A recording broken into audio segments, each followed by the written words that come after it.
माँ ही मोह के कारण कैसे करेगी अपने बच्चों का नुकसान।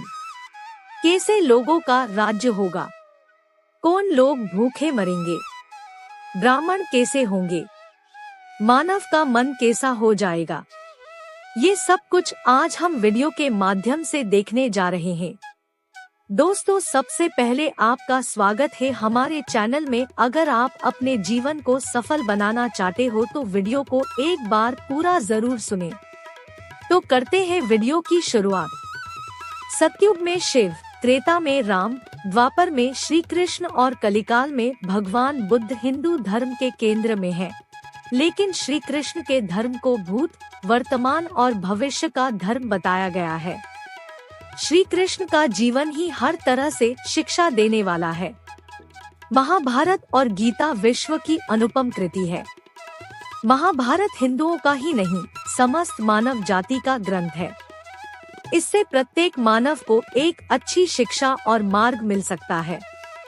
प्रत्येक मनुष्य को इसे पढ़ना चाहिए। महाभारत में जीवन से जुड़ा ऐसा कोई सा भी विषय नहीं है जिसका वर्णन न किया गया हो और जिसमें जीवन का कोई समाधान न होगा। महाभारत में देश, धर्म, न्याय, राजनीति, समाज, योग, युद्ध, परिवार, ज्ञान, विज्ञान, अध्यात्म, तकनीकी आदि समस्त विषयों का वर्णन मिलेगा। वर्तमान युग में महाभारत के एक प्रसंग से आज का मानव कुछ सीख ले सकता है। यह प्रसंग उस वक्त का है जब पांचों पांडवों को वनवास हो गया था। वनवास जाने से पूर्व पांडवों ने भगवान श्री कृष्ण से कहा, है श्री कृष्ण, अभी यह द्वापर का अंतकाल चल रहा है। आप हमें बताइए कि आने वाले कलयुग में कलिकाल की चाल या गति क्या होगी, कैसी होगी। श्री कृष्ण कहते हैं, तुम पांचों भाई वन में जाओ और जो कुछ भी दिखे वह आकर मुझे बताओ, मैं तुम्हें उसका प्रभाव बताऊंगा। पांचों भाई वन में चले गए। वन में उन्होंने जो देखा उसको देखकर वे आश्चर्यचकित रह गए। आखिर उन्होंने वन में क्या देखा और श्री कृष्ण ने क्या जवाब दिया? युधिष्ठिर ने क्या देखा?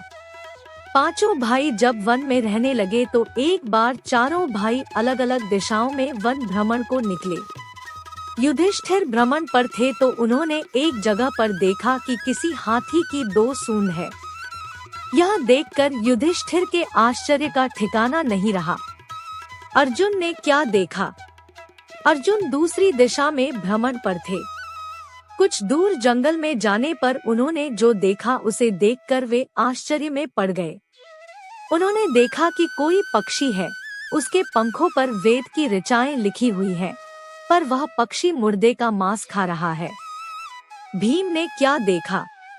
दोनों भाइयों की तरह भीम भी भ्रमण पर थे। भीम ने जो देखा वह भी आश्चर्यजनक था।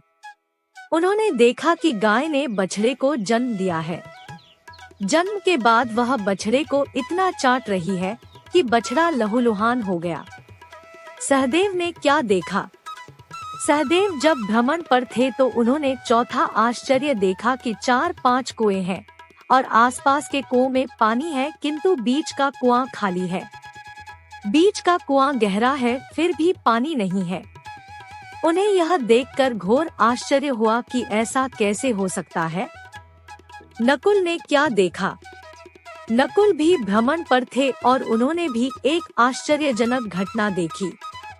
नकुल ने देखा कि एक पहाड़ के ऊपर से एक बड़ी सी शिला लुढ़कती हुई आती है और कितने ही वृक्षों से टकराकर उनको नीचे गिराते हुए आगे बढ़ जाती है। विशालकाय वृक्षों भी उसे रोक न सके। इसके अलावा वह शिला कितनी ही अन्य शिलाओं के साथ टकराई पर फिर भी वह रुकी नहीं। अंत में एक अत्यंत छोटे पौधे का स्पर्श होते ही वह स्थिर हो गई। पांचों भाइयों ने अपने देखे गए दृश्य की चर्चा की और शाम को श्री कृष्ण को अपने अनुभव सुनाए। सबसे पहले युधिष्ठिर ने कहा कि मैंने तो पहली बार 2 सूंड वाला हाथी देखा। यह मेरे लिए बहुत ही आश्चर्यजनक था। तब श्री कृष्ण कहते हैं, हे धर्मराज, अब तुम कलिकाल की सुनो। कलयुग में ऐसे लोगों का राज्य होगा जो दोनों ओर से शोषण करेंगे, बोलेंगे कुछ और करेंगे कुछ। मन में कुछ और कर्म में कुछ। ऐसे ही लोगों का राज्य होगा। इससे तुम पहले राज्य कर लो। कलयुग आने पर तुम्हारा राज्य खत्म हो जाएगा। युधिष्ठिर के बाद अर्जुन ने कहा कि मैंने जो देखा वह तो इससे भी कहीं ज्यादा आश्चर्यजनक था। मैंने देखा कि एक पक्षी के पंखों पर वेद की ऋचाएं लिखी हुई है और वह पक्षी मुर्दे का मांस खा रहा है। तब श्री कृष्ण कहते हैं, इसी प्रकार कलयुग में ऐसे लोग रहेंगे जो बड़े ज्ञानी और ध्यानी कहलाएंगे। वे ज्ञान की चर्चा तो करेंगे लेकिन उनके आचरण राक्षसी होंगे। बड़े पंडित और विद्वान कहलाएंगे किंतु वे यही देखते रहेंगे कि कौन सा मनुष्य मरे और हमारे नाम से संपत्ति कर जाए।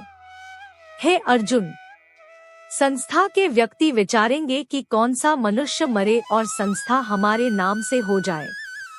हर जाति धर्म के प्रमुख पद पर बैठे विचार करेंगे कि कब किसका श्राद्ध हो, कौन कब किस पद से हटे और हम उस पर चढ़े। चाहे कितने भी बड़े लोग होंगे किंतु उनकी दृष्टि तो धन और पद के ऊपर ही रहेगी। ऐसे लोगों की बहुतायत होगी, कोई विरला ही संत पुरुष होगा। अर्जुन के सवाल के जवाब के बाद भीम ने अपना अनुभव सुनाया। भीम ने कहा कि मैंने देखा कि गाय अपने बछड़े को इतना चाटती है कि बछड़ा लहूलुहान हो जाता है। तब श्री कृष्ण कहते हैं, कलयुग का मनुष्य शिशुपाल हो जाएगा। कलयुग में माँ की बालकों के लिए ममता इतनी हो जाएगी कि उन्हें अपने विकास का अवसर ही नहीं मिलेगा। मोहमाया में ही घर बर्बाद हो जाएगा। किसी का बेटा घर छोड़कर साधु बनेगा तो हजारों व्यक्ति दर्शन करेंगे, किंतु यदि अपना बेटा साधु बनता होगा तो रोएंगे कि मेरे बेटे का क्या होगा। इतनी सारी ममता होगी कि उसे मोहमाया और परिवार में ही बांध कर रखेंगे और उसका जीवन वहीं खत्म हो जाएगा। अंत में बेचारा अनाथ होकर मरेगा। वास्तव में लड़के तुम्हारे नहीं हैं, वे तो उनकी पत्नी की अमानत है। लड़कियां जमाइयों की अमानत है और तुम्हारा यह शरीर मृत्यु की अमानत है।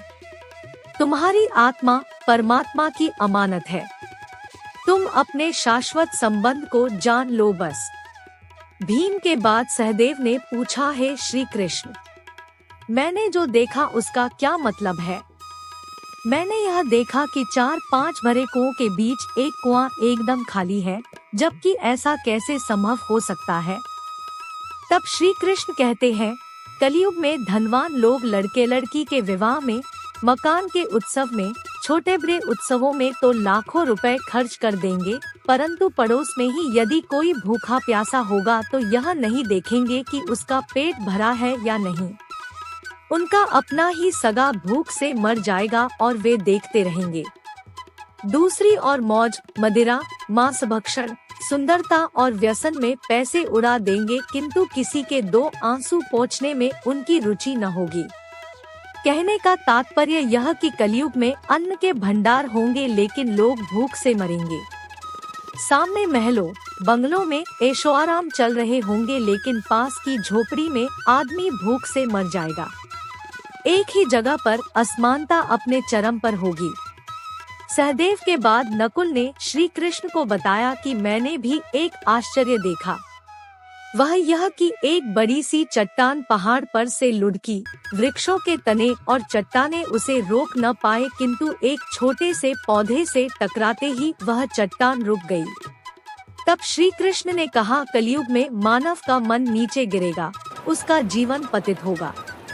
यह पतित जीवन धन की शिलाओं से नहीं रुकेगा, न ही सत्ता के वृक्षों से रुकेगा, किंतु हरि नाम के एक छोटे से पौधे से, हरि कीर्तन के एक छोटे से पौधे से मनुष्य जीवन का पतन होना रुक जाएगा। और अगर आपको आपका जीवन सफल बनाना है तो हरि कीर्तन करते रहे। और आपको वीडियो अच्छा लगा हो तो वीडियो को लाइक करें और चैनल को सब्सक्राइब नहीं कर रखा हो तो सब्सक्राइब करें। श्रीमन नारायण नारायण हरि हरि।